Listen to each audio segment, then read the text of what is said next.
Yes, good morning everyone. So today we are coming with one more topic, a new topic. So this is a thermodynamic, first year chapter thermodynamic topic, Hess law of heat summation. So that we are going to see today. So Hess law of heat summation. So we are going to see what Hess law of heat summation, right? So Hess law of heat summation.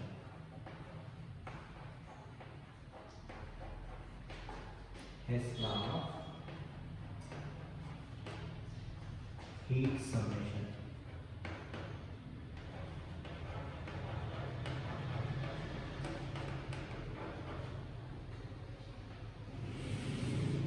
Right? So we'll see what Hess law of heat summation today. So Hess law, nothing but if I define Hess law, so Hess law is simple. Hess law is simple. So for example, a reaction is taking place. If any reaction is taking place, if the reaction is taking place, so Hess law says that the amount of energy when a reaction is taking place, the amount of energy which is going to be released or absorbed. You know that whenever we are going for a particular reaction, in that reaction the amount of energy may be going to release or may be going to absorb. The reaction may be exothermic reaction or reaction may be endothermic. Exothermic means when the reaction is releasing the energy. When A is converting into D, suppose when A is converting into D. So simply I can say when A is converting into D, it is going to be exothermic when the amount of energy is released, exothermic. And when A is converting into D, if I say endothermic, amount of energy is absorbed. So for a given reaction, the amount of energy is released or absorbed. The release or absorbed is going to be same. What Hess law says? Hess law says that the amount of energy released or absorbed in the given reaction is same, whether the reaction takes place in single step or in several steps. So if a reaction is taking place in single step, the amount of energy released or absorbed is same. And if the same reaction is taking place in several steps, the amount of energy released or absorbed is going to be same. There is no change in the energy says by Hess law of heat summation. So that means whatever the delta H we have. So here for example, a reaction is taking place from A to D. So and it gives some amount of energy called delta H. And the same reaction is taking place in several steps. Like first A is converting into B, then B is converting into C, C is converting into D. So this is what we call delta H1, delta H2, delta H3. So according to Hess law of heat summation, this delta H is equal to delta H1 plus delta H2 plus delta H3.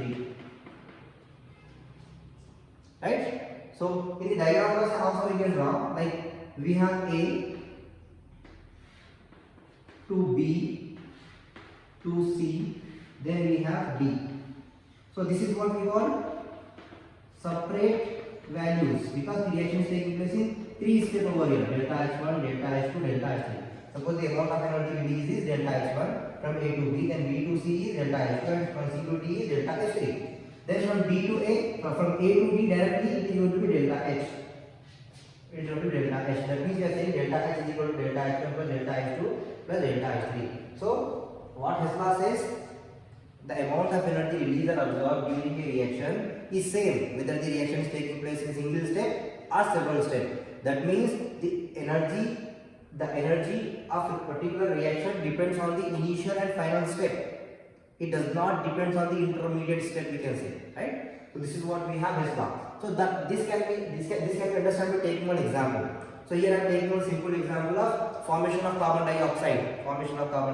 So here I am writing a reaction for formation of carbon dioxide. So one reaction, single step reaction. So I am writing direct reaction first. So direct step I am writing first. So if I write the direct step, then carbon plus oxygen give rise to carbon dioxide. For this reaction, how much amount of energy released? Delta H is equal to minus 393.5 kilojoules of energy released. Now the same indirect step. So in this indirect step, first carbon react with oxygen and forming carbon monoxide. Forming what? Carbon monoxide. And that carbon monoxide in the second step carbon monoxide in second step, it is reacting with one more oxygen and forming carbon dioxide. So this is two-step reaction. So this is step 1 and this one is step 2. So this is a two-step reaction, simple two-step reaction. So the amount of energy, if you see, delta H1, the amount of energy for first step delta H1 is equal to minus 110.5 minus 110.5, right? And delta H2 is equal to minus 283.02, right? 02. So this is what the energy we have. Now if I say delta H, according to H bar, what we are saying, delta H is equal to delta H1 plus delta H2. What is delta H? Already we got 393.5 is equal to delta H1 is minus 110.5 plus minus 283.02. Sorry, 283 minus 283.02. Then it will be minus 393.5 is equal to minus 393.5.